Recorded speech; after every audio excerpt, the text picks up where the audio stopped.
Hola amigos, ¿cómo están? Qué gusto saludarles, qué bueno es que puedan estar con nosotros para que podamos compartir un nuevo mensaje de la Biblia, un nuevo mensaje que Dios tiene para cada uno de nosotros en esta oportunidad. Damos gracias a Dios porque nos permite el don de la vida y de poder comunicarnos a través de estos medios que Él ha provisto para que se pueda predicar el Evangelio de una manera más práctica, eh, para que se proyecte más profundamente y más ampliamente en todo el mundo, para toda nación, tribu, lengua y pueblo, como dice el mandato, que es menester que cada uno de nosotros nos involucremos en el mismo. Y gracias por preferirnos, por siempre estar pendiente de nuestra programación. Qué bueno que puede estar sintonizando, ya sea por la página web o por el canal de YouTube. Lo primero es lo primero. Nos vamos a conectar con el cielo a través de la oración. Les invito para que cerremos nuestros ojos todos y le pidamos a Dios su dirección para que nos ayude en el estudio de su palabra. Oremos. Cariñoso y buen Dios que moras en las alturas de los cielos, te damos gloria y alabanza a esta hora, porque nos has amado eternamente, nos amas entrañablemente y lo seguirás haciendo hasta que vuelvas por segunda vez en las nubes de los cielos. Gracias por enviar a Jesús para morir por cada uno de nosotros. Nos disponemos, Señor, a estudiar tu palabra, pero no podemos hacerlo sin antes pedir tu dirección de tu Santo Espíritu, el Santo Consolador que nos acompañe para que nos dirija y nos ayude a entender tu voluntad. En el nombre de Jesús oramos. Amén. Muy bien, amigos y hermanos, vamos a empezar un estudio de la palabra de Dios en esta oportunidad y vamos a hablar de lo que tiene que ver con las Sagradas Escrituras, de la Biblia, haciendo un análisis de las mismas, de su origen, la forma que fue escrita y cuál es la importancia que tiene, cuál es la relevancia para nuestras vidas el estudio de la palabra de Dios. Vamos a comenzar con un versículo muy conocido por cada uno de nosotros y lo encontramos en 2 de Timoteo capítulo 3 versículo 16. 2 de Timoteo capítulo 3 versículo 16.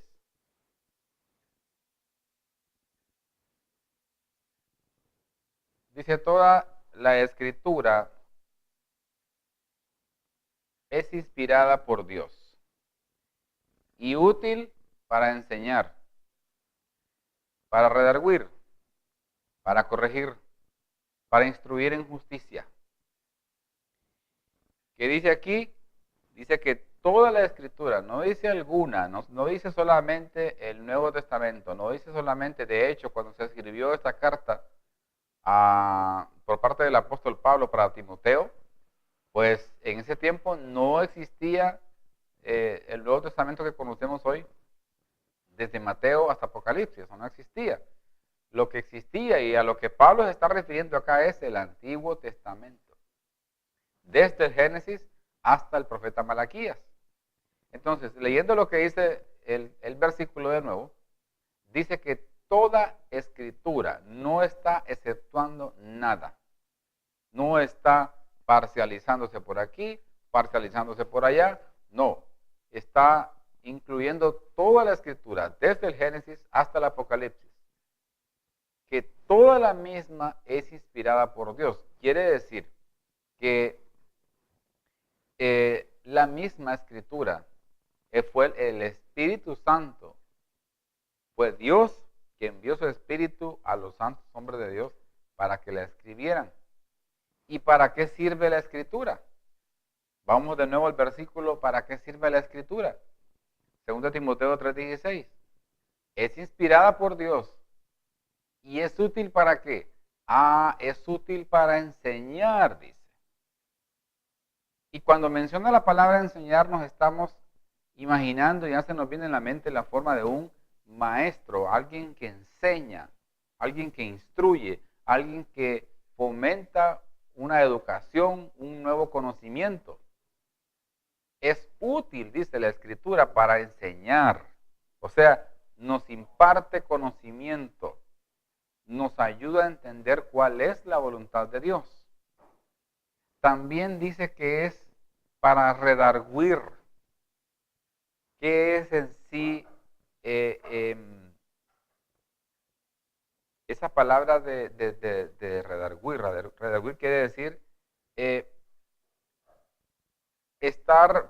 poder rebatir argumentos de una persona, en este caso de una persona que está errada en cuanto al conocimiento de las Escrituras. Porque si una persona declara, está compartiendo o está exponiendo una doctrina que no es bíblica, que no tiene apoyo en la palabra de Dios, nosotros, al tener el conocimiento de la Biblia, al tener un conocimiento pleno de la misma, pues entonces perfectamente uno puede redarguir lo que la otra persona está declarando, sabiendo nosotros que está totalmente incorrecto lo que está diciendo. Uno puede redarguir y decirle, bueno, usted está equivocado. Entonces la persona va a decir, ¿y por qué dice usted que está equivocado? Bueno, porque la Biblia no dice precisamente lo que usted dice, sino que dice esto, dice lo otro, lo dice en este versículo, lo dice en este libro, lo dice en este capítulo.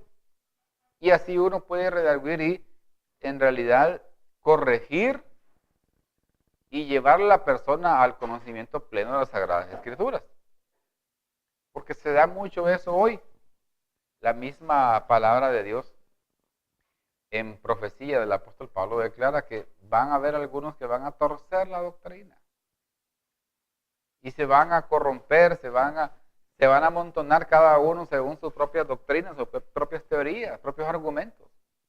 Entonces nosotros tenemos que estar atentos porque hoy en día, más que en cualquier otro tiempo, por eso es que hoy existen un sinnúmero de religiones, un sinnúmero de iglesias, un sinnúmero de sectas, que se levantan y solo le ponen un nombre y ya dicen que esta es la nueva doctrina. E interpretan muchos versículos de la Biblia y los aíslan del contexto y ya apoyan una doctrina con ese versículo. Y toda doctrina tiene que estar basada, aún así dice Jehová, desde el Génesis hasta el Apocalipsis. Entonces, el deber de nosotros, según lo que dice 2 Timoteo 3:16, es redarguir, o sea, corregir, rebatir a personas que están totalmente erradas de las Sagradas Escrituras. Pero, desde luego, esto hay que hacerlo con respeto, con altura, con tacto, para no ofender a la persona y hacerlo con amor, para que la persona en realidad venga al conocimiento de la verdad. ¿Y qué más dice el versículo? Dice que es para redarguir. También es para corregir, que es algo parecido también. Lo mencionamos. Redarguir es rebatir, para corregir, o sea, para corregir la conducta, el pensamiento de la persona.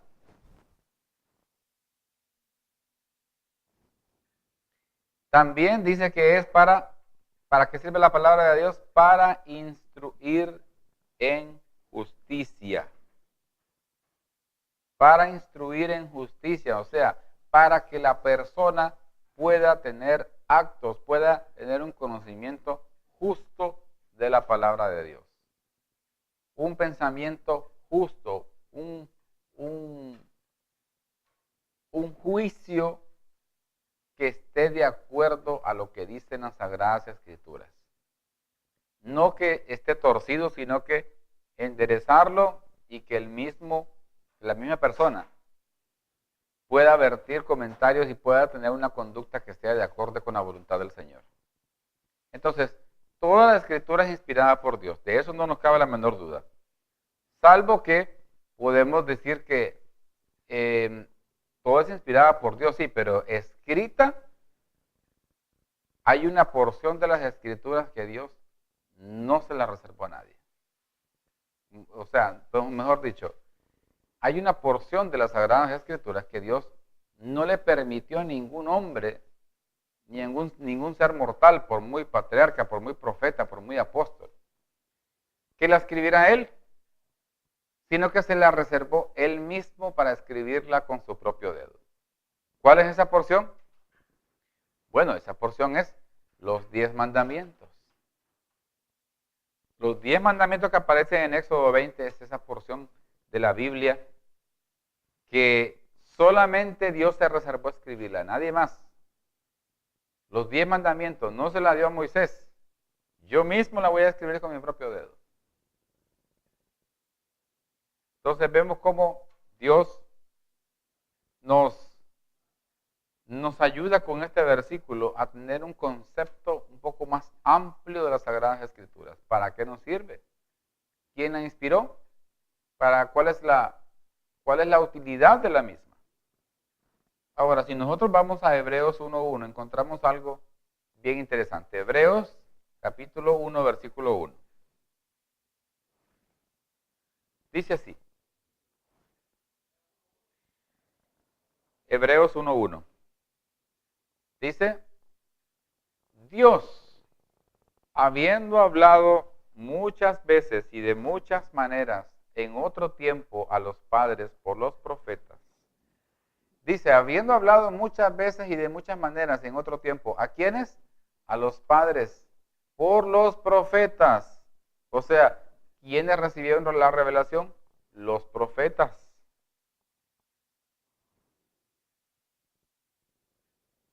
Los patriarcas. Los apóstoles. Ahora, en el caso de la Biblia, vamos a mencionar las Sagradas Escrituras. Hay un elemento, hay algo especial y que es manejado por la gran parte, casi toda la feligresía cristiana a nivel mundial. Y vamos a ver qué dice la Escritura, con qué se asemeja la Biblia, con qué la podemos relacionar o comparar. ¿Qué dice Salmo 119, 105?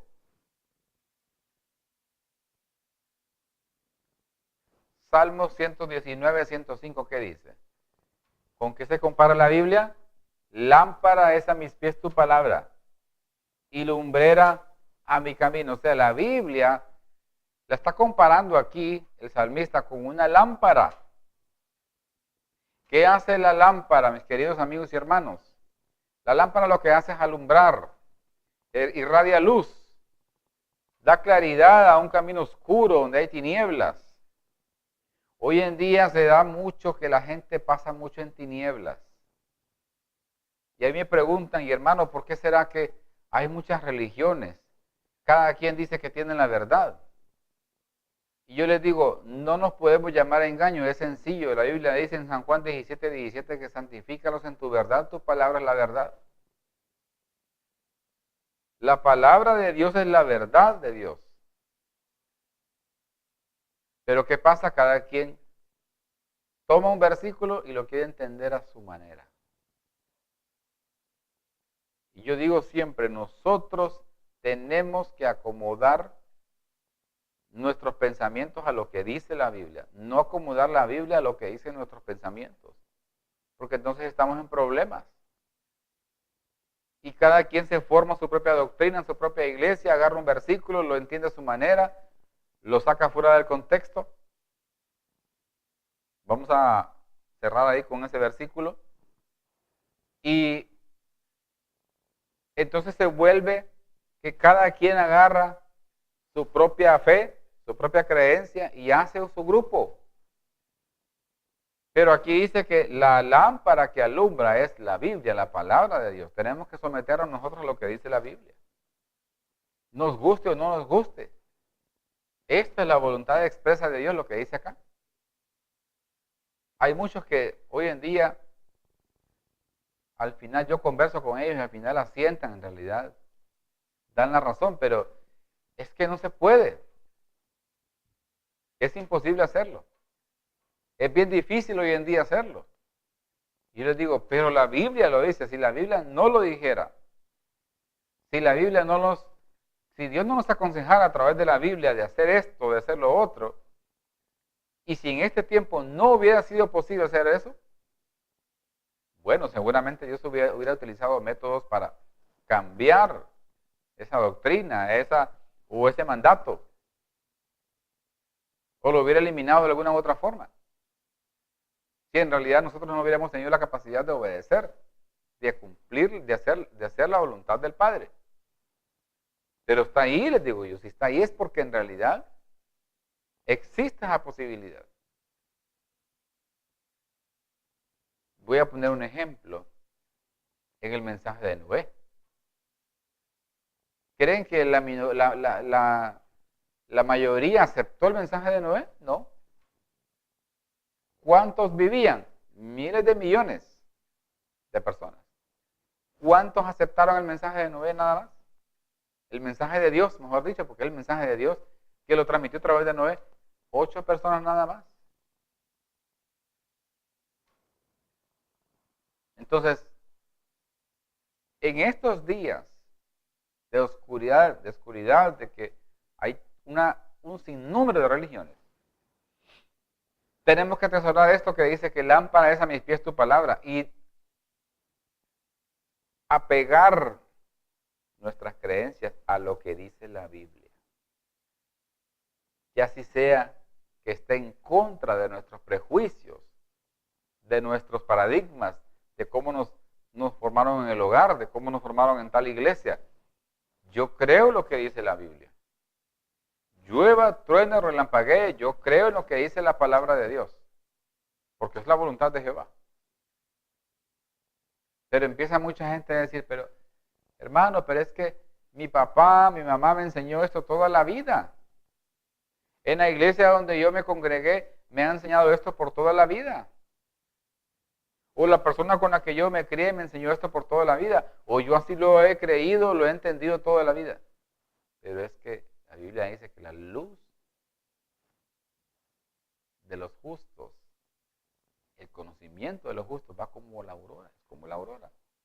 Que va en aumento, que va en aumento. Dios tiene un propósito con cada uno de nosotros. Yo lo creo. Pero, en realidad, mucha gente hoy en día no utilizan la palabra de Dios como su lámpara, sino que lo que utilizan es su propio pensamiento, sus propias conjeturas, lo que dice el sacerdote, lo que dice el pastor, lo que dice el anciano, lo que dice el hermano. Y no se apoyan en la Biblia, no se toman el tiempo de estudiar las Sagradas Escrituras por su propia cuenta. Y hoy en día eso está teniendo graves consecuencias. ¿Por qué? Porque con la cantidad de religiones, en realidad Dios solo tiene un pueblo. No tiene 2, no tiene 3, un solo pueblo. Y alguien va a decir, hermano, ¿y dónde dice la Biblia eso? Bueno, vamos a Mateo. ¿Qué dice Mateo capítulo 25? Versículo 32.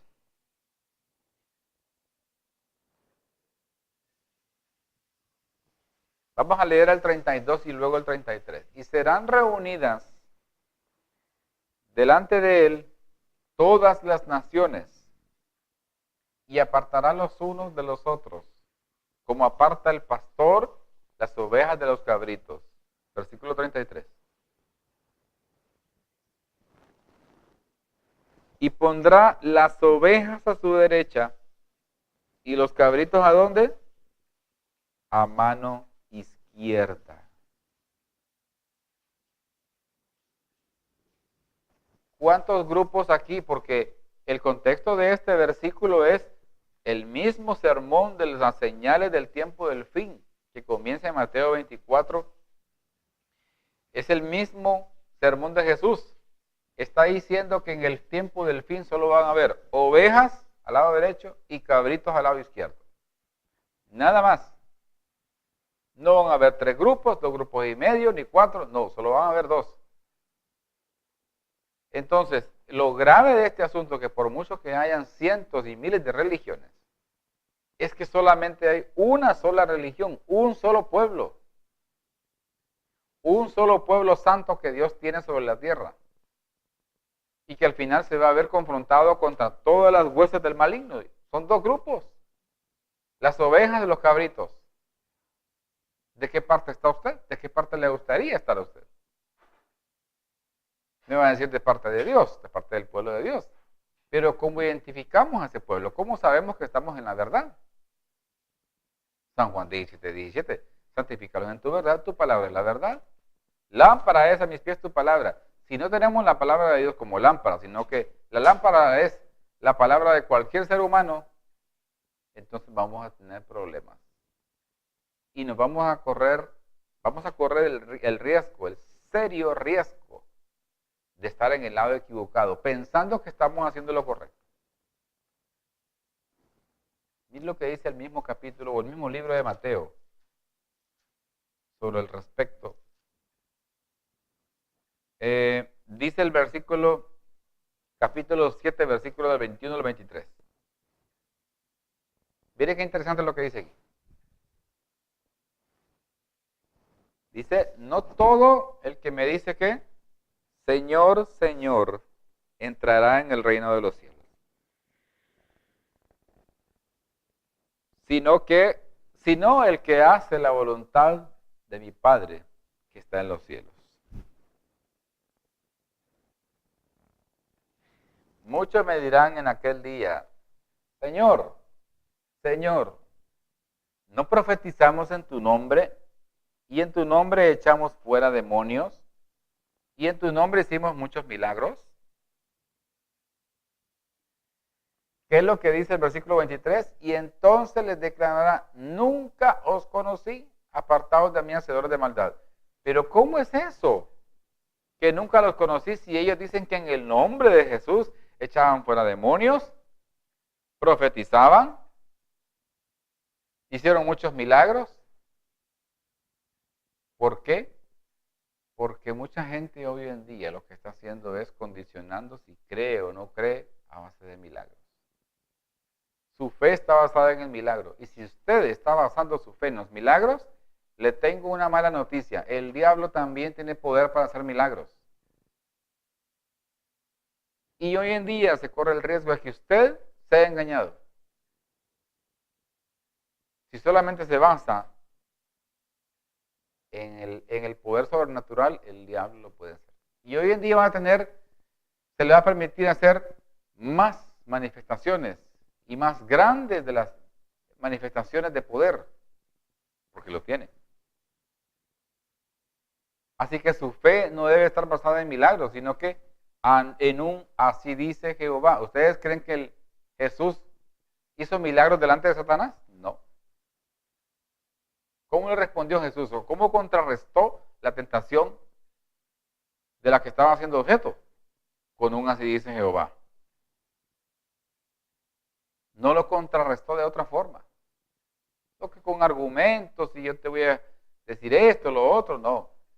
Escrito está, al Señor tu Dios adorarás y solamente a Él servirás. Punto, hasta ahí nomás. ¿Siguió insistiendo el diablo? No. Muchos me dirán en aquel día, no profetizamos en tu nombre, echamos fuera demonios y en tu nombre hicimos muchos milagros.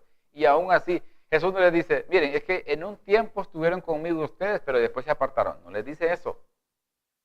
A ustedes nunca los conocí, les dijo Jesús.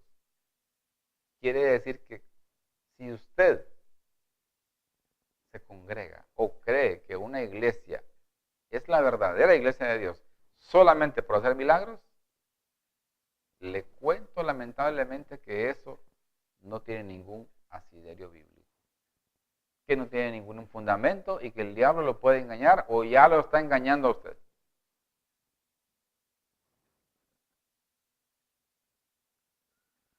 Dijimos que se compara entonces la Biblia con una lámpara. La lámpara alumbra y no permite que nosotros nos extraviemos ni a la derecha ni a la izquierda, que no vayamos a tropezar, que sigamos derecho el camino. Para eso sirve la lámpara.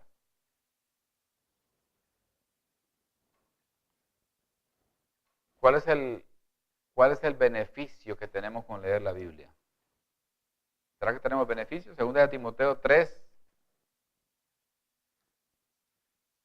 Segunda de Timoteo 3, versículos 15 al 17.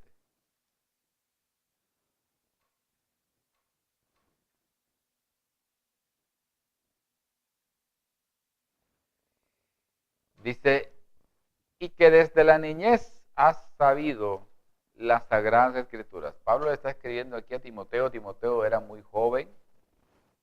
Era un muchacho cuando él fue criado por Eunice, por Loida. Y Pablo lo está instruyendo porque él lo recibe, le tuvo aprecio Pablo a Timoteo, era bastante joven. Y le dice, y que desde la niñez has sabido las Sagradas Escrituras, las cuales te pueden hacer sabio para la salvación por la fe que es en Cristo Jesús. Versículo 16, que ya lo leímos, pero lo vamos a incluir nuevamente. Versículo 16.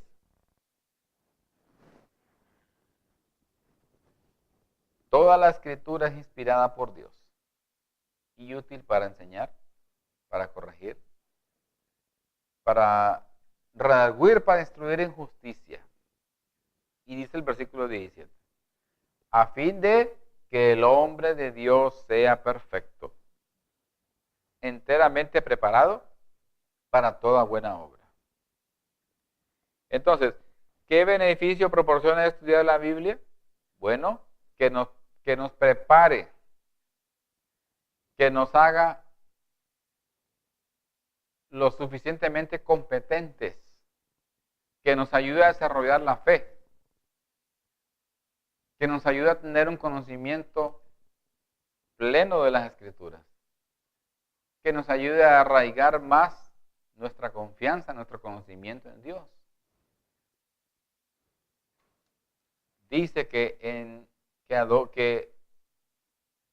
adornen la doctrina de Dios, nuestro Salvador. Esto habla y exhorta y reprende con toda autoridad. Nadie te menosprecie. También le dice eso el apóstol Pablo a Timoteo, porque Timoteo era, como lo mencioné, bastante joven. ¿Será que hay bendiciones en la Santa Biblia? Vamos a ver qué dice Romanos, el libro teológico por excelencia del apóstol Pablo, Romanos, capítulo 15, versículo 4.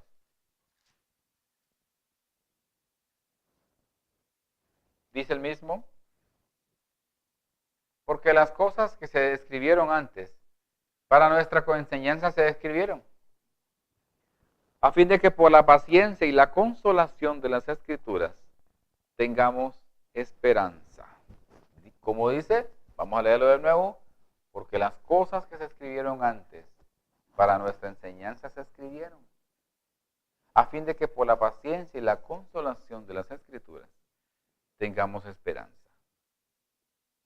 O sea, lo que nos da a nosotros la Biblia es esperanza. ¿Por qué esperanza? Porque hay una cantidad enorme de historias de la Biblia, donde varias de las mismas desarrollan esa fe desde diferentes perspectivas, unas pidiendo un hijo, en el caso de Ana, no tenía hijo, otros pidiendo liberación, otros pidiendo perdón de los pecados, en fin, muchas formas. Entonces, al nosotros dice atesorar esas historias, al recibirlas en el corazón, al leerlas, al compartirlas, nosotros estamos desarrollando la paciencia, la consolación, porque vienen momentos difíciles. Y dice, bueno, allí ustedes van a poder encontrar historias y eso los va a hacer que ustedes desarrollen esperanza, porque en todo momento Dios operó, actuó e intervino en favor de su pueblo en cualquier circunstancia que se encontrara. Eso es lo que está diciendo. Ahora, ¿será que va a llegar el momento que va a ceder, que va a caducar la Biblia? ¿Qué dice Isaías 48? Isaías 48. Dice, sécase la hierba, marchítase la flor, mas la palabra del Dios nuestro permanece para siempre. Se puede secar la hierba del mundo, se puede marchitar la flor, pero la palabra del Dios nuestro dice que permanece para siempre. O sea, puede pasar toda la flora de la humanidad. Puede extinguirse, puede secarse. No pueden haber nada de arbustos ni de árboles frutales, nada. Pero a pesar de eso, a pesar de que se marchita la flor, la palabra de Dios permanece para siempre. Tremendo.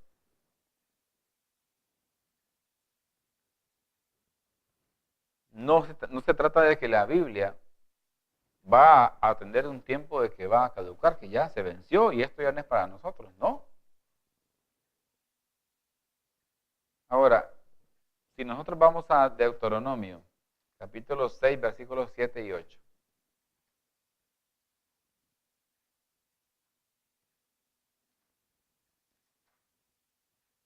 Dice,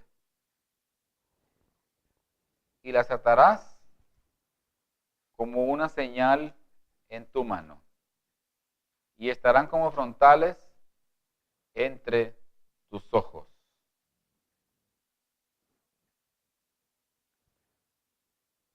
Deuteronomio 6, 7 y 8.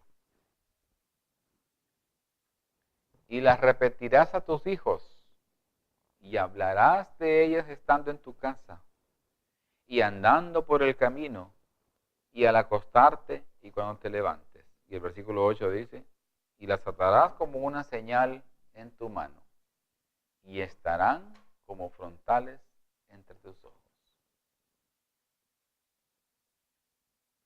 Lo que está diciendo acá es que al momento de nosotros tener un estudio cuidadoso, un estudio detenido, exhaustivo de la palabra de Dios, los principios van a ser fomentados y colocados en la mente. Y que los mismos van a servirnos a nosotros. ¿Para qué van a servirnos a nosotros? Para poder ir creciendo espiritualmente. Eso es lo que está diciendo. Ahora, San Juan, que dice el Evangelio según San Juan, capítulo 5, versículo 39. San Juan 5:39 dice así. Dice, escudriñad las escrituras, porque a vosotros os parece que en ellas tenéis la vida eterna. Y ellas son las que dan testimonio de mí. Jesús está haciendo una invitación acá. Está exhortando, animando, diciéndoles a los discípulos, miren, escudriñen las escrituras. Claro, se los dice a los discípulos, pero también es para nosotros. Escudriñen las escrituras, no solamente lean, escudriñen. Porque a ustedes, dice, ¿os parece? ¿Qué dice? ¿Os parece que en ellas tenéis la vida eterna? ¿Y qué estaba Jesús mandando a que los discípulos estudiasen? El Antiguo Testamento. Porque en ellas os parece que dan testimonio de mí. ¿Da o no da testimonio la Biblia de Cristo Jesús? Claro que sí. Desde el Antiguo Testamento hasta el Nuevo. Entonces,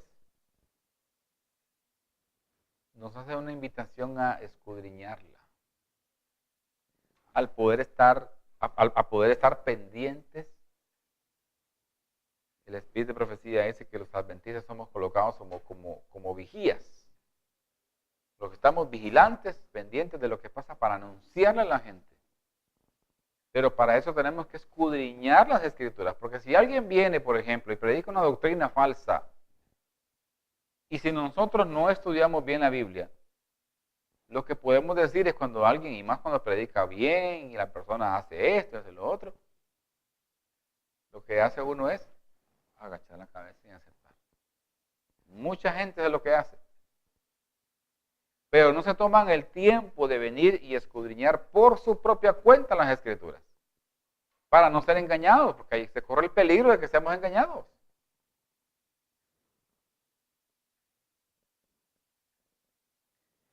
Jeremías 15:16. Vamos allá.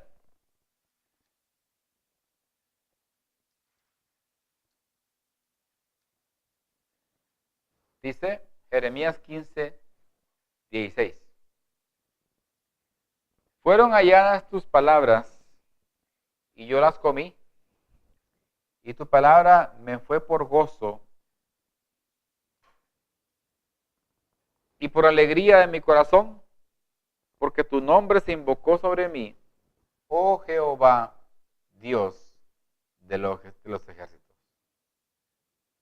Como dice, fueron halladas tus palabras. ¿Dónde están las palabras de Dios? En la Biblia. Y yo las comí, y tu palabra me fue por gozo y por alegría de mi corazón. Quiere decir que eso llevó alegría y corazón de las personas. ¿Qué dice aquí el profeta Jeremías? Lleva gozo, lleva paz, tranquilidad. Lleva ese amor, esa relación íntima que nosotros debemos tener con Cristo Jesús para ir creciendo espiritualmente.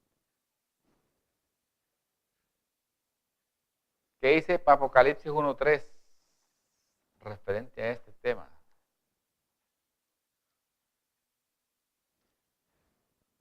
¿Qué dice? Apocalipsis 1:3. Bienaventurado el que lee y los que oyen las palabras de esta profecía y guardan las cosas en ellas escritas, porque el tiempo está cerca. Bienaventurado, dice, o feliz el que lee y los que oyen las palabras de esta profecía y guardan las cosas en ellas escritas, porque el tiempo está cerca. Quiere decir que no se trata solamente de leer, de pasar página por página y al terminar, pues yo no me di cuenta, no me acuerdo de nada. Pero aquí dice que son felices el que lee y los que oyen las palabras de esta profecía. O sea, lo que está queriendo decir es que el que oye y el que entiende, que recibe bien la palabra de Dios.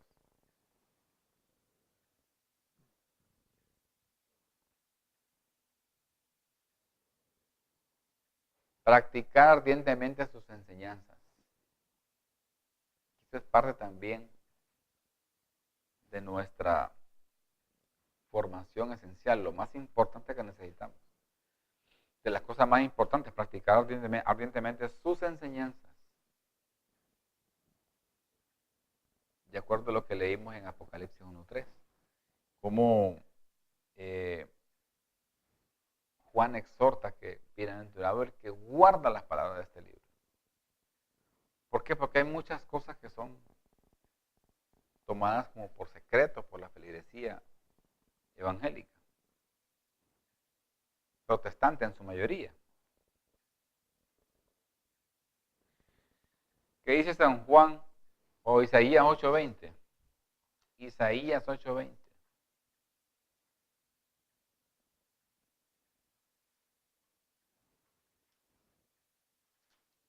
Dice Isaías 8:20.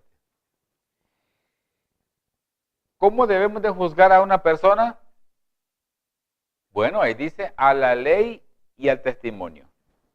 Si no dijeren conforme a esto, es porque no les ha amanecido. A la ley y al testimonio, si no dijeren conforme a esto, es porque no les ha amanecido.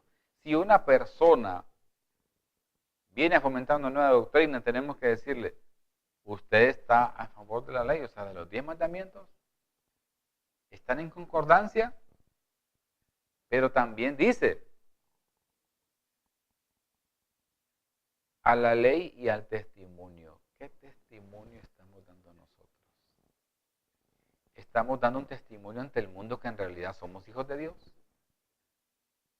Porque eso es la pregunta clave aquí. ¿Estamos nosotros realmente reflejamos el carácter de Cristo? ¿Estamos reflejando las bondades, el amor y la misericordia que Dios expresó, se solidarizó con los que sufrían en la tierra? Terrible. Es una condición, yo diría, lamentable. Porque nosotros debemos de reconocer que ante Dios no somos nada. Pero ahí dice, ¿están listos ustedes para? Es una gran pregunta. Practicar ardientemente.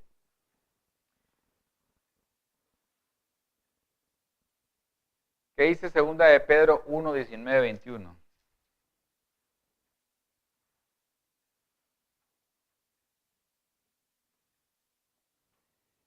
Dice segunda de Pedro, capítulo 1, versículo del 19 al 21. Tenemos también la palabra profética más segura, a la cual hacéis bien en estar atentos, como a una antorcha que alumbra en un lugar oscuro. ¿Hasta qué momento está el lugar oscuro? Hasta que el día esclarezca y el lucero se ve, y el lucero de la mañana salga en vuestros corazones. El gran significado de este versículo que citó el apóstol Pedro, que escribió en la primera carta, o en la segunda carta, perdón, dice, tenemos también la palabra profética más segura. O sea, no se sientan inseguros. Estamos en el lugar correcto. Tenemos la palabra profética más segura de todas, a la cual ustedes, dice, están haciendo bien, estar pendientes, como vigías, atentos, que no se duerman. Como a una antorcha que alumbra en lugar oscuro. ¿Se imaginan en un lugar oscuro? Y que alguien levante la mano y diga, yo tengo una antorcha o yo tengo una lámpara. Se convierte esa persona en el mejor amigo del mundo. Hasta que el día esclarezca y el lucero de la mañana salga en vosotros. Yo digo, alabado sea el nombre de Dios.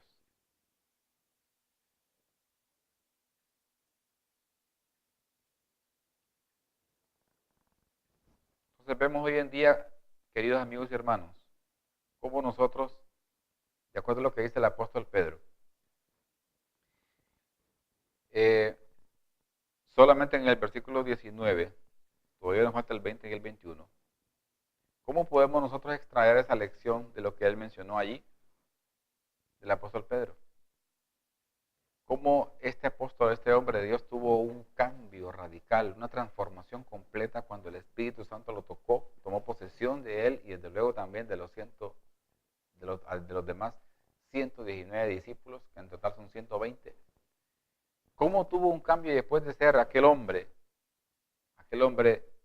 testarudo, arrebatado para hablar, para actuar?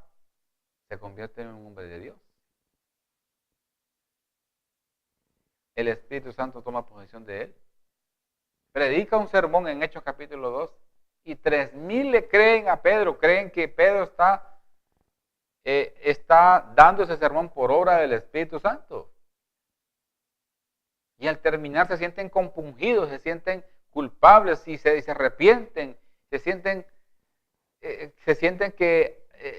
admirados de recibir esa enseñanza de parte de Pedro, que Cristo estaba en el cielo, que había subido ya para interceder por cada uno de nosotros. Entonces le dijeron a Pedro, Pedro, ¿y ahora qué hacemos? ¿Qué vamos a hacer nosotros? Hemos sido culpables. Pero Pedro le dice, arrepiéntanse y bautícense cada uno para perdón de los pecados. Vamos a Pedro de nuevo, a la segunda carta de Pedro, capítulo 1, versículos 20 y 21.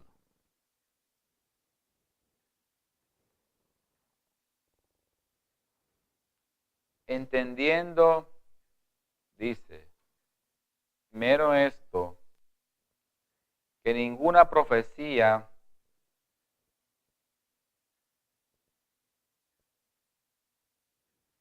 entendiendo primero esto, dice, que ninguna profecía de la Escritura es de interpretación privada. O sea, no crean ustedes que la interpretación de la profecía se limita a una persona, que solamente el que dirige, solamente el que predica, solamente el anciano, solamente el pastor, solamente el sacerdote, solamente él puede tener el privilegio de interpretar y al mismo tiempo de enseñarnos la escritura a nosotros. No. Toda la escritura, dice, no es de interpretación privada, está accesible para todos, para el que quiera estudiarla, el que quiera asimilarla. Ahora, ¿qué dice el versículo 21? Porque nunca la profecía fue traída por voluntad humana. Allí está el asunto. ¿Por qué la profecía no es de interpretación privada? Porque no fue traída por voluntad humana. Ningún hombre trajo ninguna profecía, fue Dios. Dios dio la profecía para que el pueblo tuviera luz, tuviera una guía, para que se orientara dónde estaba en el cumplimiento profético. Sino que los santos hombres de Dios hablaron siendo inspirados por el Espíritu Santo. Llámese estos patriarcas, apóstoles, profetas, cualquiera que sea. Ellos fueron utilizados por el Espíritu Santo para predicar, para escribir, para ser utilizados como instrumentos para que escribieran todos estos mensajes que nos sirven para edificación espiritual de cada uno de nosotros y predicar el evangelio a aquellos que aún no conocen a Dios. Vamos a 2 de Samuel capítulo 23, versículo 2.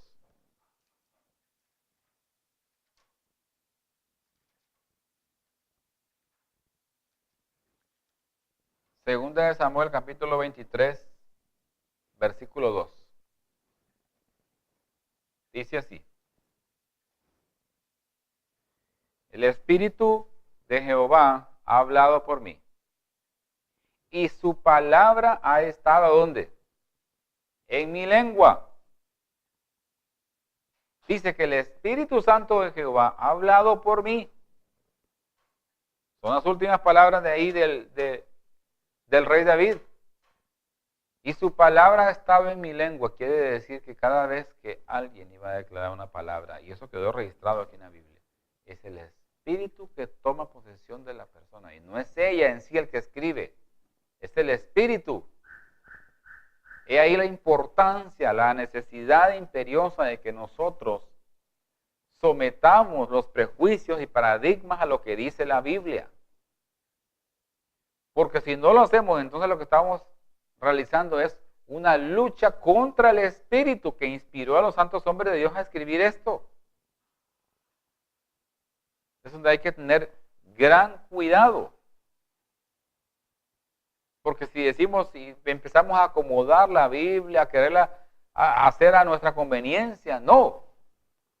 ¿Qué dice 1 Samuel 15, 23? 1 Samuel 15, 23. Dice: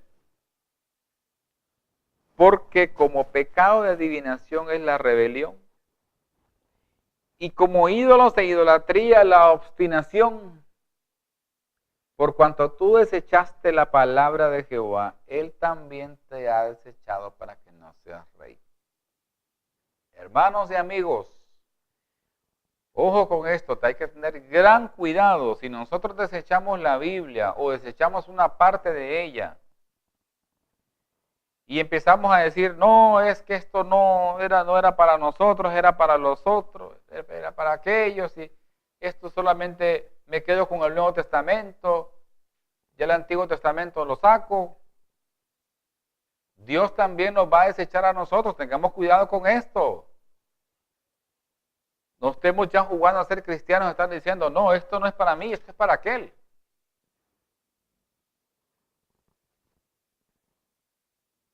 ¿Qué hace la palabra de Dios? Hebreos 4:12. Hebreos 4:12.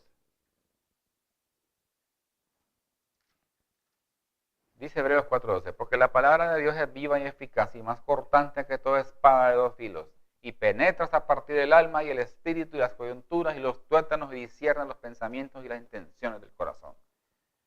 Tremenda la obra que hace la santa palabra de Dios.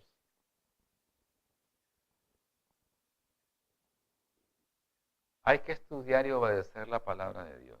Dice, hay otras cosas ahí que ya no nos da el tiempo para estudiarlas, pero hay muchos otros temas que alguien de repente lo desconocía, utilizó otros medios para poder estudiar y al final llegó a la conclusión de que desde el principio de la fundación del mundo ya estaba regulado, ya estaba estipulado, ya estaba declarado en la Biblia. Tremendo. Tenemos que estudiar la Biblia, mis queridos amigos y hermanos. Hoy más que nunca tenemos que atesorar esta palabra. Como nunca antes, estar empapados de la doctrina de la Biblia, la doctrina de la palabra de Dios. Cuando usted entienda y comprenda la Biblia, usted va a tener una gran bendición en su vida. Su vida va a ser transformada por el estudio permanente. Su vida va a ser renovada día a día. El nombre de Dios va a ser glorificado y usted, por el trabajo de esta palabra que es cortante y edificante, va a poder entregarle su corazón a Dios para honra y gloria de su santo y bendito nombre. Quiera Dios que esa sea la obra que el Espíritu haga en cada uno de nosotros. Que Dios bendiga abundantemente sus vidas, la de sus familias, y que juntos podamos seguir día con día estudiando el santo libro de Dios. Que el Señor les bendiga.